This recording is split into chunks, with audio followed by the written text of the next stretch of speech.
इधर ध्यान दीजिए। तो हाँ, मतलब मैं ये कह रहा हूँ कि एक बार मतलब अगर हमारे पास टोटल 6 टर्म्स है और अगर हम S3 पूछें, तो S3 का मतलब क्या हो गया, पहली 3 टर्मों का सम A1 plus A2 plus A3, ये तो हुआ 3 टर्मों का सम। अब अगर कोई बोले नहीं नेक्स्ट 3 टर्मों का बताइए, तो आपको क्या करना है, देखो 2 तरीके हैं।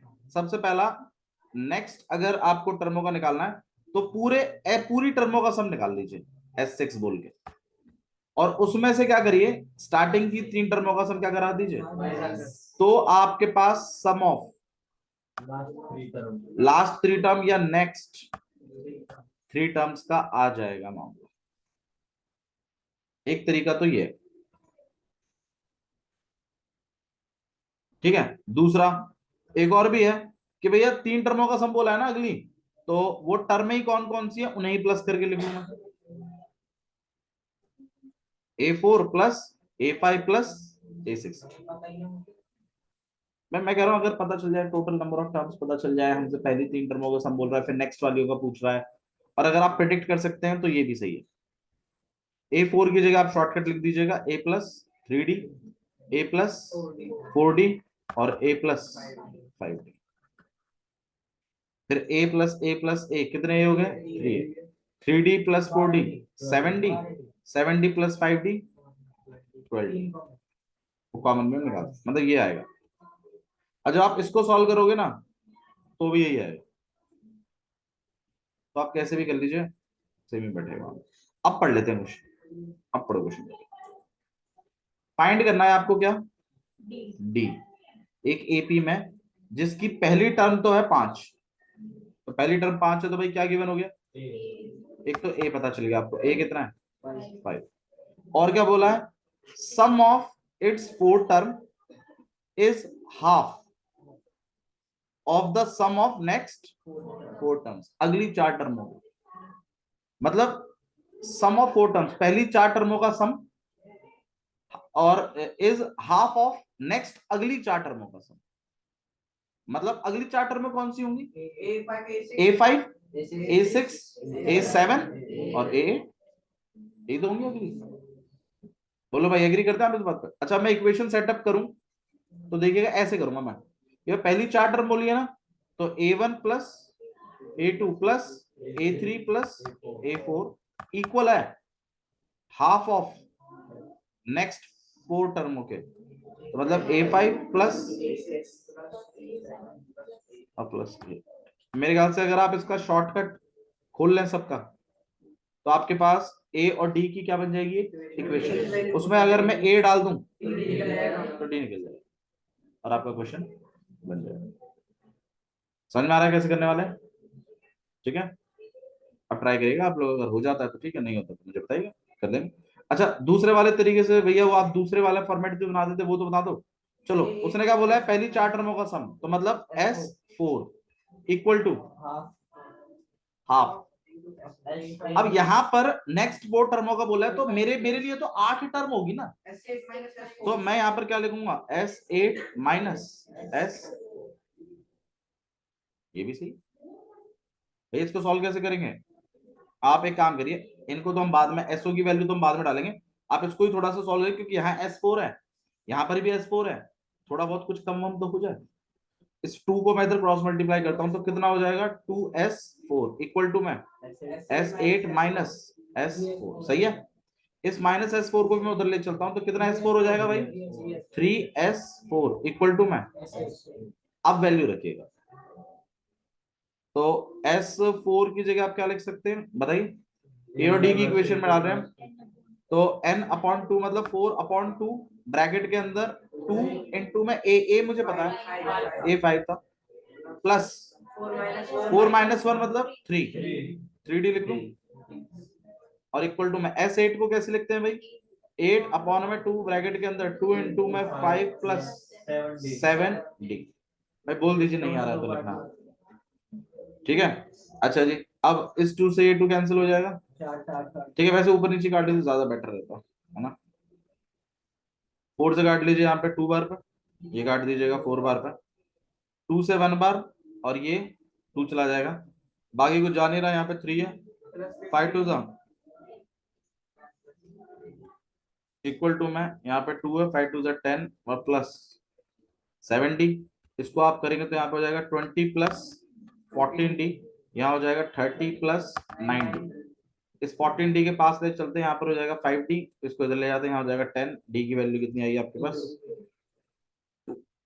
ये आएगी ना, d की वैल्यू कितनी आई आपके पास, तो माइनस माइनस तो नहीं देखना, गलती कर दी मैंने, आपके -2 आ जाए। 9d इसको इधर ले जाएंगे, यहाँ पे हो जाएगा आपके पास 5d, इसको ले जाएंगे,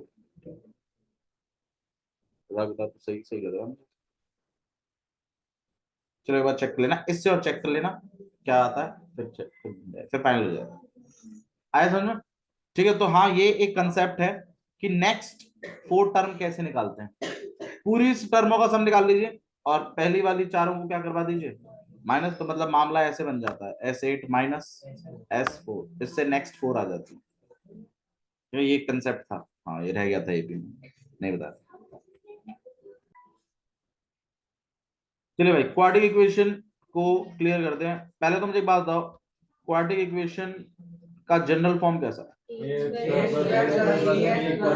बिल्कुल सही बात है, ax² plus bx plus c equal to 0, ये होता है फॉर्मेट। कोई भी क्वाड्रेटिक इक्वेशन हो इसी रूप में दिखाई देगी। 3 तरीके की क्वाड्रेटिक इक्वेशन आपको मिल सकती हैं, ठीक है। अच्छा क्वाड्रेटिक इक्वेशन में डिग्री कितनी होगी भाई, 2, तो सॉल्यूशन भी कितने होंगे, नंबर ऑफ सॉल्यूशन होंगे आपके पास, क्योंकि डिग्री ही रिप्रेजेंट करता है नंबर ऑफ सॉल्यूशन, ठीक है। क्वाड्रेटिक इक्वेशन की जनरल फॉर्म ऐसी है, 3 तरीके की मिल सकती है कि भाई जिसमें ax² हो और bx हो, या फिर ax² हो और c हो, या फिर पूरा ही हो, तीनों। मतलब देखिए स्टार्टिंग वाले में देखिए हाईएस्ट डिग्री कितनी चल रही है, 2, हाईएस्ट डिग्री कितनी चल रही है, हाईएस्ट डिग्री कितनी चल रही है, तो तीनों ही क्या है, क्वाड्रेटिक इक्वेशन। मैं एग्जांपल लिख देता हूँ आपके सामने, एग्जांपल से ज्यादा अच्छा समझ आ रहा है। जैसे मान लीजिए यहाँ पे 2x² प्लस या -4x इक्वल टू, गौर करिए मैंने जो इक्वेशन लिखी है उसमें x² है, उसमें x है, कांस्टेंट नहीं है, c नहीं है ना इसमें, ठीक है, यहाँ पर इक्वल टू 0। तो इस वाली इक्वेशन को सॉल्व करने का थोड़ा सा तरीका होता है। एक और इक्वेशन लिख देता हूं मैं, जैसे मान लीजिए 2x² प्लस या फिर -6 इक्वल टू 0, इसको सॉल्व करने का भी तरीका होता है। और एक हो गई आपके पास जो फेमस ही है 2x² plus 5x plus 3 equal to, इसमें तीनों होते हैं, इसमें x² होगा और कांस्टेंट होगा, इसमें x² और x होगा। भैया ऐसा नहीं हो सकता कि x² ही ना हो, आप बताओ हो सकता है क्या, ऐसा नहीं हो, क्योंकि अगर x² नहीं होगा तो क्वाड्रेटिक नहीं रहेगा, तो x² का रहना तो मजबूरी है। अब x² के साथ x हो सकता है इक्वेशन में आपके, x² के साथ कांस्टेंट हो सकता है, क्योंकि 3 चीजें हैं, और तीसरे में कुछ भी नहीं हटेगा, सब कुछ रहेगा। इस वाली तरह की जो इक्वेशनें होती हैं उनको सॉल्व करने का तरीके 2 हैं, या तो एमटीएस से करिए और या तो क्वाड्रेटिक फॉर्मूले से करिए, क्वाड्रेटिक फॉर्मूले। भैया फिर इन दो के लिए क्या टेक्निक है, ये तो सिंपली हो जाते हैं, मैं आपको बता भी देता हूं कैसे हो जाते हैं। भाई देखो आपके पास ये इक्वेशन लिखी हुई है 2x² minus 4x equal to 0, और मैं आपसे बोलूं इसके जीरोस निकालो, इसके क्या निकालो, सोल्यूशन निकाल दो। तो आपको क्या करना है, अगर दोनों में x है, मतलब x² किसके साथ आया है, x के साथ आया है, तो आपको क्या करना है, पहले तो कॉमन निकाल दो, अंदर क्या बचेगा x माइनस और इक्वल टू, और एक बार आप 2x को 0 रखोगे, एक बार आप x माइनस 2 भाई कुछ नहीं कॉमन निकलेगा तो x तो कॉमन निकलेगा निकलेगा फिर भी, क्योंकि दोनों में x है, एक में x² एक में x है। पूछो बाबू 0 के नीचे नहीं भेजेंगे आप, पहली बात तो प्लस माइनस में, दूसरी चीज आप 4x को आप उधर भेजेंगे, फिर x से x काट देंगे, भाई 2x को आप 0 के नीचे नहीं भेज सकते, 0 x की वैल्यू क्या होगी हमें पता नहीं है अभी, ऐसे नीचे नहीं भेजते हैं, ऐसे ऐसे नहीं। एक्स की वैल्यू अगर जीरो हुई, मान लीजिए एक्स की वैल्यू क्या आई, तो डिनोमिनेटर में जीरो नहीं जाता बाबू, इनडिटरमिनेट फॉर्म्स होते हैं मैथ्स में। डिवाइडेड मतलब न्यूमरेटर और डिनोमिनेटर दोनों जीरो नहीं होते, ये आप पढ़ोगे 11वीं में। अभी आप फिलहाल इतना समझिए, ऐसे सॉल्व करना है जैसे मैं कर रहा हूँ, जैसे मैं सॉल्व कर रहा हूँ ना वैसे सॉल्व करना है, ध्यान रखिए प्लीज, ठीक है। क्योंकि दो वैल्यूज आएंगी, ये बात तो 100% है, क्योंकि क्वाड्रेटिक है। तो आपको क्या करना है, अगर दो, एक एक्स स्क्वायर है और एक एक्स है, बात बिल्कुल सही कह रहे हो आप कि भैया अगर मान लो कुछ भी कॉमन नहीं हुआ, अरे कुछ कॉमन नहीं होगा तो कम से कम एक्स तो कॉमन होगा ही। आप देखिए, चलो मैं आप क्वेश्चन बदल देता हूँ, यहाँ पर 5 कर देता हूँ बस, यहाँ 5 कर दिया। अब बताइए क्या कॉमन निकालेंगे आप, तो एक तो 2x रह जाएगा और यहाँ पे क्या रह जाएगा, माइनस का 5। बोलो भाई, ठीक है गर्वित, समझ में आया? बोल दे, ठीक है। तो चलिए कोई बात नहीं, वापस उसी क्वेश्चन पर कर लेते हैं। ऐसा हो गया, तो अगर आपके पास एक्स स्क्वायर और एक्स है, तो आपको क्या करना है, सबसे कोई मिडिल टर्म स्प्लिटिंग नहीं लगानी है। मिडिल टर्म स्प्लिटिंग सिर्फ इसमें लगेगी जिसमें तीनों है। अगर एक्स स्क्वायर एक्स के साथ है तो कॉमन खींचिए, अगर एक्स स्क्वायर और कांस्टेंट है तो उसका मैं आपको बताऊंगा। अभी फिलहाल समझ में आ रहा है ये पहला टाइप, इसको डील कैसे करते हैं समझ में आ रहा है, ठीक है। तो आपने क्या करना है, एक्स स्क्वायर और यहाँ पर है तो आपने कॉमन निकाल दिया।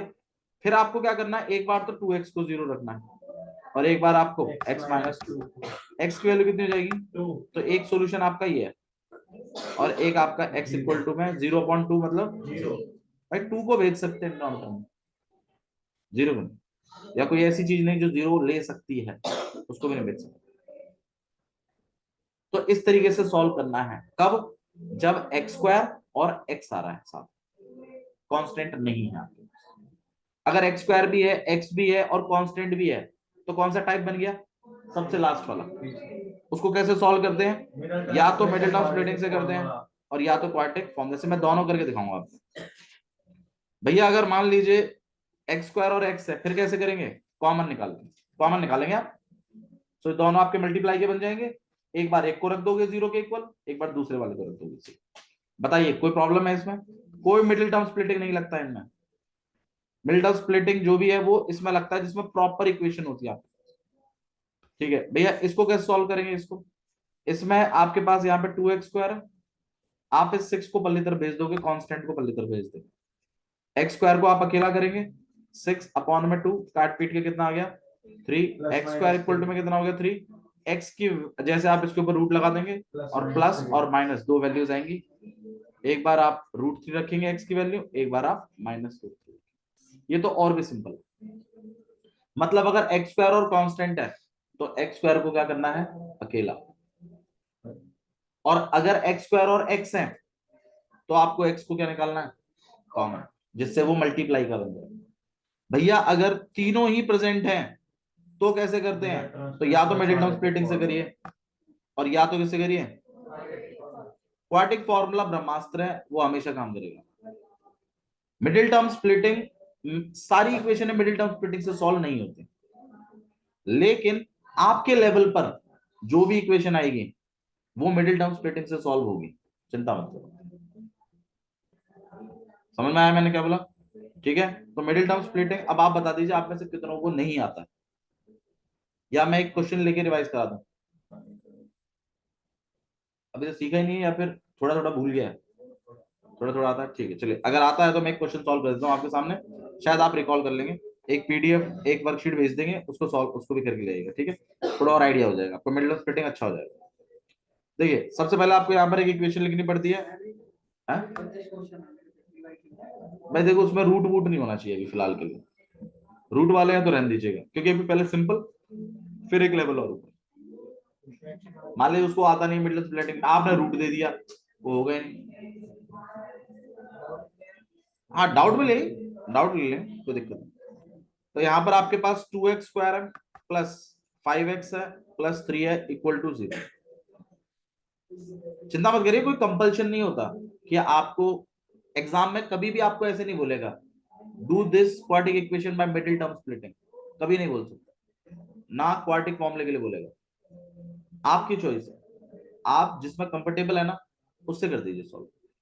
अगर कोई भी ऐसी क्वाड्रेटिक इक्वेशन आती है जिसके रूट आप नहीं ढूंढ पा रहे हैं तो आप क्वाड्रेटिक फॉर्मूले से कर दिया, ठीक है, बोझ मत बनाइए उस चीज।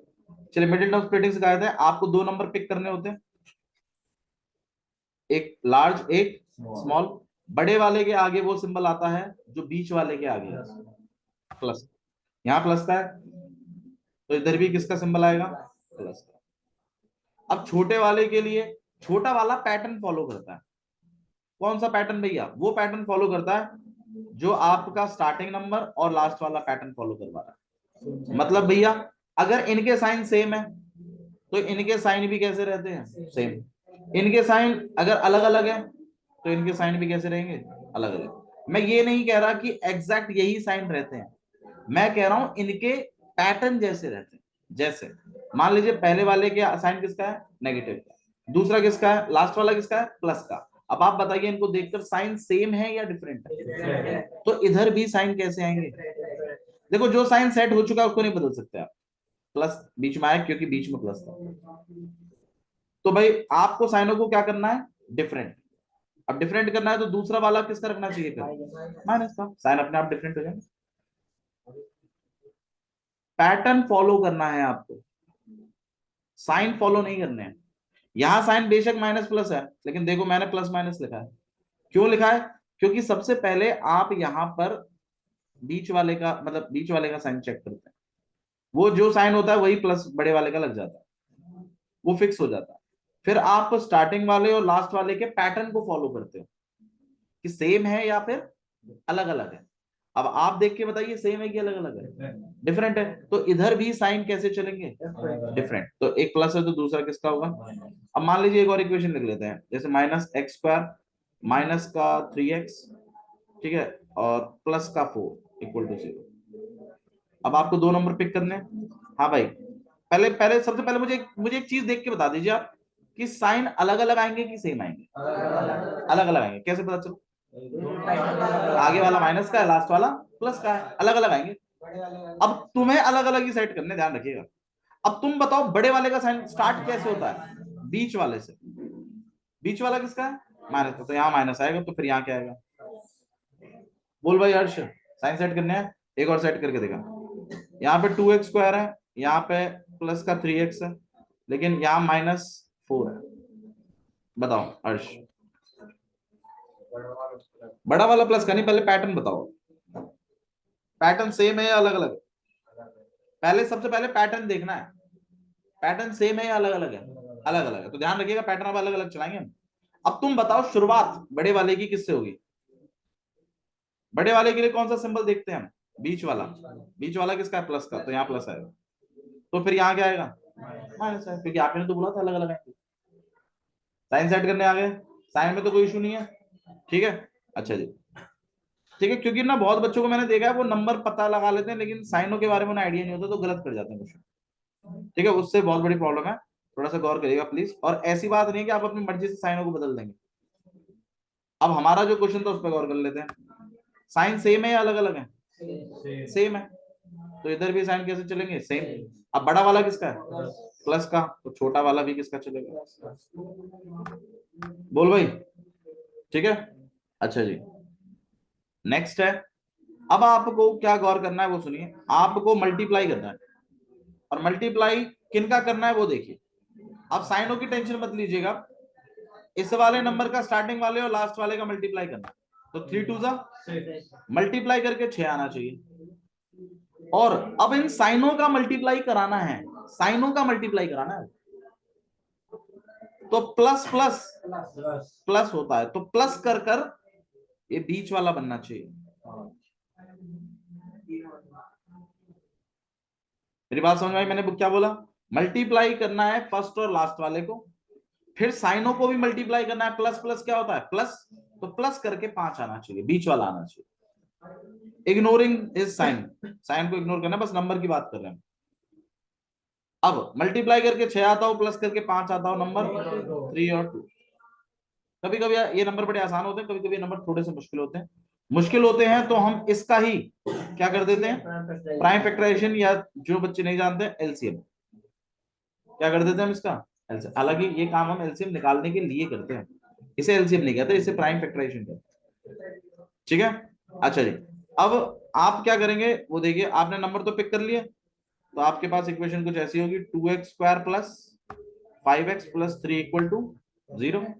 अब आपको इसमें वैल्यूज प्लेस करनी है, कितना हो जाएगा 3x plus 2x plus 3 equal to, अब इन दोनों में कॉमन क्या है x, कितना बच जाएगा 2x प्लस 3। इन दोनों में कॉमन क्या है, कुछ भी नहीं है, कुछ भी नहीं है तो 1 कॉमन निकालेंगे आप, और प्लस जरूर लिखिए, बहुत बच्चे प्लस नहीं लिखते हैं बीच में, नंबर घटेगा इस पे अगर आपने प्लस नहीं लिखा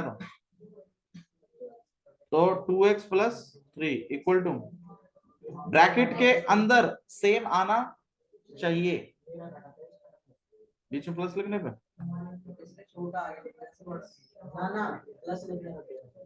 तो एक आपके पास बचेगा x प्लस। ठीक है, तो एक बार आपको क्या करना है 2x प्लस, हाँ जी जैसे जैसे अभी आपके बड़ा और छोटा, छोटे वाले को आगे रख सकते हैं ना वैसे। बाबू देखो उसमें फिर दिक्कतें बनती हैं, यहाँ तो प्लस प्लस सिंबल है तो कोई दिक्कत नहीं आई, कभी प्लस माइनस के होते हैं फिर आप छोटे वाले को आगे तो इशू फंस जाता है, आप ऐसे ही लिखिए जैसे लिखा हुआ जहाँ। बाबू अगर वो साइन भी अगर आप कैरी कर रहे हो ना तो कोई प्रॉब्लम नहीं है, पर अगर आपने, मैंने आगे वाले मतलब आपने आगे वाले के जो बड़ा वाला था उसके सिंबल को छोटे वाले के साथ यूज किया तो गलत है। ठीक है, अब आपके पास क्या होगा, x को आप अकेला कर दोगे कितना हो जाएगा -3/2, x की वैल्यू यहाँ कितनी हो जाएगी, तो ये आपके पास 2 नंबर, बोलो भाई। ठीक है, ये था आपके पास मिडिल टर्म स्प्लिटिंग। एक क्वाड्रिक फॉर्मूला और सिखाता हूँ आपको फटाफट, उससे आपका क्या रहेगा कि भाई इस चीज को अगर आप देखेंगे तो फिर कल हम एनसीईआरटी स्टार्ट कर पाएंगे थोड़ी सी, उसमें टॉपिक्स उठाएंगे जो भी। ठीक है, नेक्स्ट है आपके पास क्वाड्रेटिक फॉर्मूला, ये भी आपको तब लगाना है जब आपके पास प्रॉपर इक्वेशन है। क्वाड्रेटिक फॉर्मूला, फॉर्मूला बड़ा सिंपल है, एक्स की जो 2 वैल्यूज आ रही हैं, देखो अलग अलग याद रखो प्लीज, ठीक है, बहुत सारे टीचर इसको मिक्स करके लिखवाते हैं, आप अलग अलग याद रखिए, अपॉन 2a और एक होता है -b माइनस अंडर रूट और अपॉन 1। ठीक है, b² - 4ac को आप डी भी बोलते हैं, एंड यहां पर d का मतलब होता है डिस्क्रिमिनेंट। इसके ऊपर डिपेंड करता है क्या, नेचर ऑफ रूट्स। इस पर क्वेश्चन आपको हर बार आया है, बेसिक वाले बच्चे बिल्कुल प्रिपेयर कर लीजिए, आएगा 100%, नेचर ऑफ रूट पूछते ही हैं। डी की वैल्यूज के आधार पर एक्स के जो एक्स, इन्हीं को तो रूट बोलते हैं, सोल्यूशन ही तो है ये, रूट्स मतलब क्या सोल्यूशन, इनका नेचर बता सकते हैं आप, नेचर मतलब ये किस तरह के होंगे। अब वो नेचर ऑफ रूट क्या क्या है वो समझ लीजिए, अगर आपका डी 0 है, डी अगर ग्रेटर देन 1 है, ग्रेटर देन 0 है, या डी आपका लेस देन 0 है, तो अलग अलग तरीके के रूट्स देखने को मिलते हैं। अगर डी 0 है तो आपका जो रूट होगा वो रियल, अब यहाँ रियल का मतलब है रियल नंबर, मतलब कोई नंबर आएगा तुम्हारे पास प्रॉपर, और इक्वल होंगे, इक्वल मतलब दोनों बराबर होंगे, क्योंकि इन दोनों में जो फर्क है वो डाल ही कौन रहा है, b² - 4ac, b² - 4ac, क्योंकि एक बार तो आप अंडर रूट b² - 4ac को प्लस करते हो, एक बार अंडर रूट b² - 4ac को क्या करवाते हो माइनस, अगर ये b² - 4ac ही 0 हो गया तो फर्क डालने वाली चीज खत्म हो गई, तो फर्क डालने वाली चीज खत्म हो गई तो ऑब्वियस सी बात है ये तो सेम ही है, गौर कर लो ये तो सेम ही है, तो इसका मतलब आपके रूट कैसे होंगे इक्वल। अच्छा, अगर आपका d ग्रेटर देन 0 रहा तो आपके रियल और डिस्टिंक्ट, डिस्टिंक्ट का मतलब क्या होता है भाई, अलग अलग। नेक्स्ट है, अगर आपका d लेस देन 0 रहा तो इसको बोलते हैं इमेजिनरी, इमेजिनरी का मतलब है नो रियल रूट एग्जिस्ट, ये भी लिख सकते हैं ये भी लिख सकते हैं, नो रियल रूट।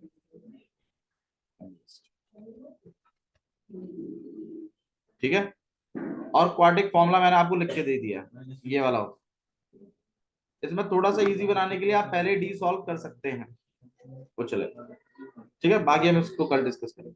ठीक है।